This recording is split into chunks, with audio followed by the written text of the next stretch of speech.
یو ملګری وایي په سعودي عرب کې یو، خو اکثریت مونږ باندې دا ظلمونه کېږي چې زه 1200 ریاله تنخواه لم، په مونږ باندې مخالفې جرمانې ډېرې زیاتې راځي.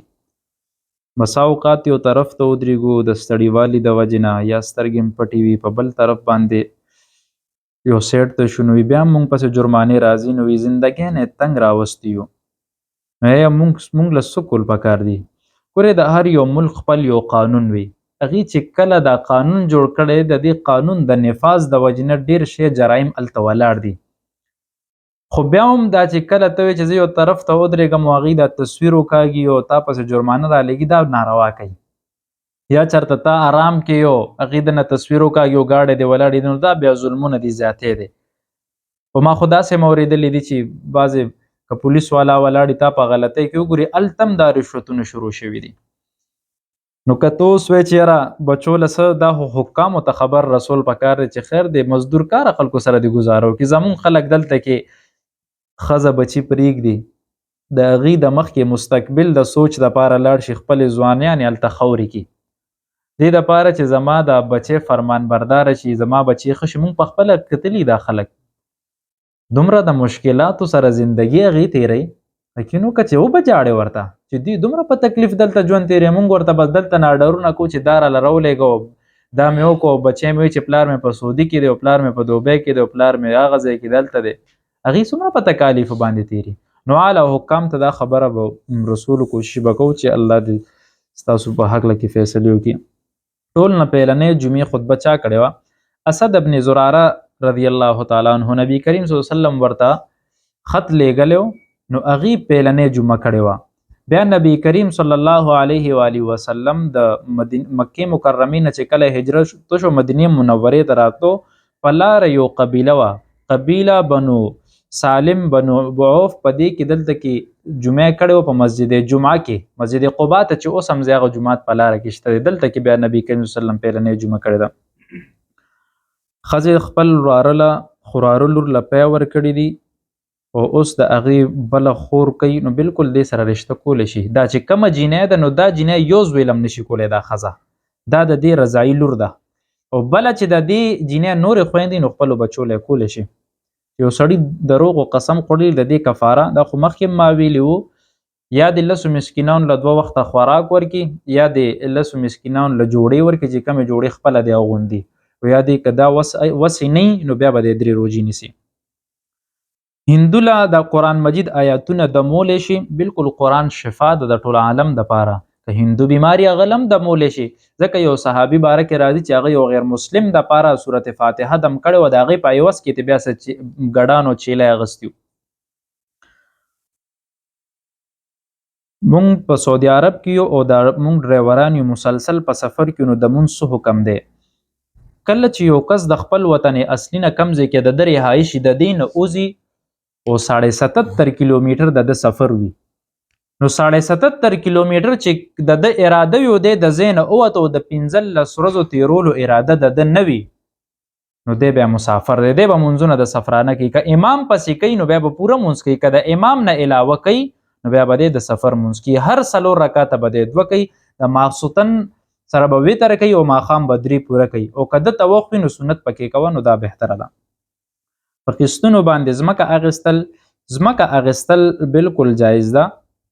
خو په دې کې څه شرایط دا دي چې یاره کش در باندې شارټ شي نو په هغې باندې اضافي پیسې نه دی اخیستل پکار. احرام کې سیګرټ څکلو حکم څه دی؟ احرام کې دا سیګرټ څکل دا ممنوع شیز دی، دم په دې باندې نه واجبېږي، خو دا سیګرټ اکثر دې کې خوشبو وي، د سیګرټ آلوګې وي که نه، په احرام باندې ولګي، احرام کې خو خوشبو منې دی، که بدبویي هم د خوشبویي په دغه باندې خو راځي که نه، نو ممنوع ده، دم په د باندې نه واجبېږي. یو کې دپاره اپلای کوم او هغې وایي چې 60 لاک روپۍ به مونږ ته منی شو کې، نو بینک والا راته وایي چې 2 میاشتو دپاره به کېدم او 3 لک روپۍ به دې پسې راکې. د اکاونټ کې چې تا ته کله 60 لاک روپۍ کېدي 2 میاشتو دپاره شو منی واپس د نه هغې غواړي او دې پسې 3 لکه غواړي، نو ده تا له قرض درکو او قرض باندې اجرت د نه اخلي، قرض باندې اجرت سود دی او منې ده، دا نشي اخیستی، نو دې نه ځان وساته، دا منې ده. مسجد دپاره ځمکه وقف شوې ده، هغې کې د بل سړي حصه ده. ګوره مشترکه ځمکه چې کله وي هغه د مشاع ځمکه نو مسجد دپاره نشي وقف کولی، که د یو سړي پکې ځمکه ده هغه پې راضي نه دی نو دا مسجد نه دی بیا هغه سړي له خپله حصه ورکه هندو سره خوراک ور سره کولی شي جایز دی خو چې ستا لوښي کې خوراکي پاک لوښی دی وي یا هندو سره ته خوراک په داسې لوښي کې چې د هغه لوښي خو تا ته پته ده چې د یو حلاله ده نه ده کړې یا هغه لوښی مردار نه دی نو بیا ورسره کولی شي د سحر سنت کور کې چې یو کې دی نه پس مسجد ته ځي تحیت المسجد دا مکروه وخت دی مکروه وخت کې نوافل نه کیږي او تحیت المسجد خو نفل دی نو په دې وخت کې نه دی کول پکار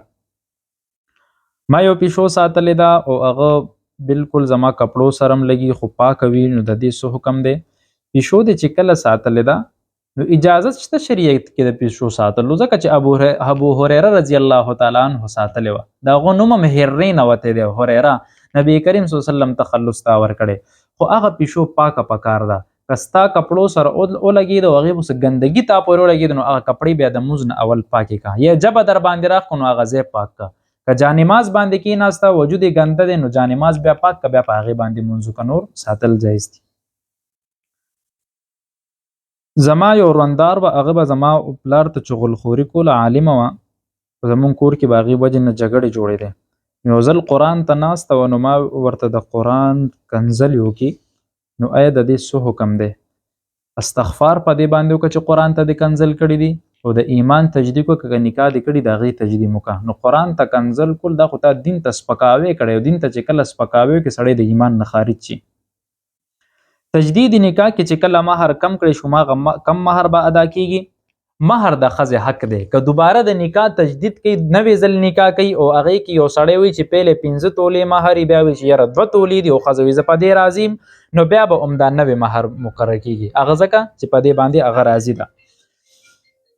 یو سړی وایي ما غاښ د پاسه کور ولګولو زه په دې غسل کولی شم که نه ګورې دا کور 2 قسمه باندې دی یو هغه کور دی چې په غاښ باندې ته کیدي او هغه وځي داسې وي د پاسه صرف کور کیدي واپس وځي نو دا که صرف واپس وځي او تا په دې باندې غسل کې نو دې دوران کې به دا وکاږي او دس کې دا به وکاږي یو مستقلن وي چې هغه ته کیږدي بیا وځي نه نو دا چې ته مکمل په غاښ باندې کې دا ستا د وجود یو عضو شوه نو په دې کې تو کاږم مستا غسل هم کیږي او دس هم کیږي دا ستا دپاره جایز ده زما خاوند په جیل کې و ما وایي که چېرته هغه ووت او 4 میاشتې به روجې نیسم نو ما سره بل څوک نیوی شي چې نظر چا منلی وي هم هغه کس په روجې نیسي تا اوس 4 میاشتې روجې منلې دي که دا تا منلي چې په یو مخ به نیسم بیا خو به 4 میاشتې مسلسل نیسي او که دا دې ویلي چې زه به 4 میاشتې روجې نیسم او نیت دې دی چې څومره مې ونیسي خیر دی څه کله یو ټایم ونیسه څه بل وخت ونیسه څه بل وخت ونیسه مختلف وختونو کې ونیسه په زندګۍ کې دا پوره که د نبی کریم صلی الله علیه و آله وسلم امتیانو کې کافران شامل دي که نه نبی کریم صلی الله علیه و آله وسلم په امت کې مسلمان او کافر دواړه شامل دي یو هغه امتی دی چې اجابت ورته ویل کېږي هغه مسلمان دی او یو امت دعوت دی چې هغه د کفار دی هغې ته دعوت لا کېږي لا ایمان نه دی وروړی مسلمان الحمدلله موږ تاسو ټول چې یو نو موږ اجابت کې راځو ځکه چې موږ د نبی کریم صلی الله علیه و آله وسلم هغه دعوت قبول کړی دی په انسان چې کله په عمره کې دم راشي نو په دې دوران کې دی به په خپلو ملګرو باندې خوړی شي یا نشي خوړی دم چې کله په سړي باندې راشي نو دی به د حرم په حدودو کې ځناور حلالوي خو فقیرانو مسکینانو باندې به دا خوري په مالدار هم نشي خوړی په خپل هم نشي خوړی که د ده یاران دوستان داسې وي چې هغې مالداره نه وي غریبانه نو په هغې باندې هم خوړی شي ما خپلې ښځې ته وی په موبایل باندې چې موبایل زما مور له ورکه هغې وی نه ورکوم ما ورته یې که ور دې نه کو نو تاله به زه طلاق درکم نه تا خو طلاق نه دی شوی خو د دې الفاظو نه لږ احتراز وکړې پیسو ضرورت دی راته ګاډی مې په قرضو باندې واخیستو په نغدو یې خرڅوم نو آیا دا خو سود نه دی نه دی سود په ستا خپل ملکیت دی یو سړی چې کله د یو شیز مالک شي نو هغه خپله د دې مالک دی ته ګران خرڅې ارزان خرڅې ګټ تاوان باندې ښه پوهېږې ته نو که په تاوانې خرڅې او که په ګټې خرڅې هغه ستا خپله مرضي ده بعضې خلک وایي چې ښځې د کوره بهر وځي د هغې اودس مات شي یا چېرته یو مونځ وکړي په اودس نو بل مونځ پرې نشي کولی دا غلطه خبره ده چې څنګه د سړو حکم دی چې په یو اودس باندې 4-5 مونځونه هم کولی شي داسې د ښځو هم دی څنګه سړي بهر وتی شي د ضرورت په بنا باندې داسې ښځې پرده کې بهر چېرته وځي نو چې اودس یې نه مات شي اودس یې برقرار دی قادیانی ځان سره کینول او ویل چې دا زما ورور دی، نو چې کم سړی دا ورور وي نو دی اول پویول پکار دی چې دا ورور دی. نو المرء مع من احب، چې کم سړی چا سره مینه کوي هغه قیامت پر ورځ